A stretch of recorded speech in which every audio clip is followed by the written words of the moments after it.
Welcome back to week 6 of the public law YouTube videos. This week we're going to be talking about chapters 5 and 6, and that's a little bit about power delegation and presidency, and just a quick overview of what we learned in those chapters. So chapter 5 was a lot about the executive branch, specifically the president, the selection, term, and removal. So the qualifications to be president: you got to be a natural born citizen, you got to be 35 years old, you got to have 14 years of U.S. residency. You can have 4-year terms, 2 4-year terms, so it's technically 8 years, but you can have 10 years if you are a vice president that takes over for a president. So like technically under certain circumstances you're allowed 10 years, but like typically it's 2 8-year terms, and that is given through the 22nd Amendment. The election process, there's electoral college. That's what determines the presidency, not popular vote. There is a little bit of controversy over the electoral college. I know we learned in class that the basis of electoral college was rooted in certain like systematic racism, like counting certain votes, and like it's gone back and forth, the debate over whether electoral college should be the way that we elect our leaders of the United States. There's the succession line that we learned about. The vice president takes over for the president, the Speaker of the House takes over for the vice president, and then it keeps going. Many presidential powers require congressional participation. For example, the president can veto legislation. There's budget process, war powers, lots of checks and balances that go through like presidency and legislation. There's also the State of the Union address, which we just had like a few days ago. Signing statements, which is the presidential interpretation of certain laws that are enacted.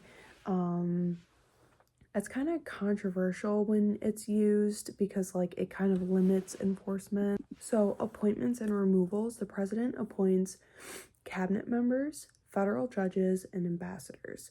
Senate confirmation is required for appointments. For removal powers,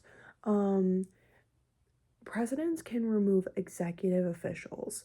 They have a lot more power and like leniency towards removing them, whereas independent agencies, they need a reason. It needs to be very distinct, and it's a lot more strict. The president also has the power to pardon people who've been convicted of felonies, or no, people who've been convicted of federal crimes. This includes full pardons, sentence commutations, which is like limiting sentences, shortening sentences. It can't be used for state crimes or impeachment. The president also has emergency powers. They're not explicitly listed in the Constitution. They're greatly expanded during times of war, terrorism, pandemics. For foreign affairs, the president is normally the primary representative of the U.S. when abroad. Treaties are negotiated by the president. They do need to be approved by the Senate. And the president can do executive agreements. That doesn't require Senate approval. The president is also commander-in-chief. The president can't declare war, but they can. There was ways around it. Like, for example, we always bring up in class, like, the drone strike. The president can announce a drone strike and maybe, like, kind of, like, enforce, like, or not enforce, but, instigate war. They might not declare it, but they might instigate, like, a little feud in that way. And then the last little bit of this video, I just want to touch on the administrative agencies. These are typically referred to as like the fourth branch of the government, and that's because they have a little bit of the 3 branches, like a third of their power. The three branches of government aren't strong enough to control the entire population of the United States, so they delegate these powers to this fourth branch, or the administrative agencies. That's why we have the FDA, the FCC, things that are more regulatory. The laws are the regulations, and they're able to kind of enforce these and interpret these to their own extent.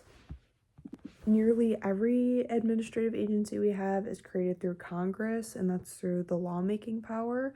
That's called enabling legislation.